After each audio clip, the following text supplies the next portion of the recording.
আসসালামু আলাইকুম বন্ধুরা, আপনারা যে ভবনটি দেখতে পাচ্ছেন এটি রানী ভবানী রাজবাড়ি। সম্ভবত 1706 থেকে 1710 ইংরেজি সালের মধ্যে এটি নির্মিত হয়।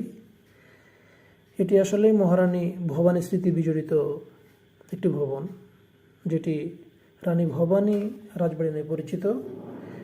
এটি 49.19 একর জমির উপর নির্মিত।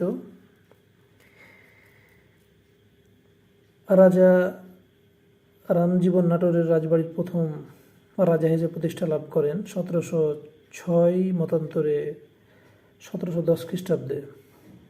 তিনি 1730 খ্রিস্টাব্দ পর্যন্ত রাজত্ব করেন এবং সে বছরই তিনি মৃত্যুবরণ করেন। আপনারা আসবেন, দেখবেন, এনজয় করবেন, ভালো থাকবেন।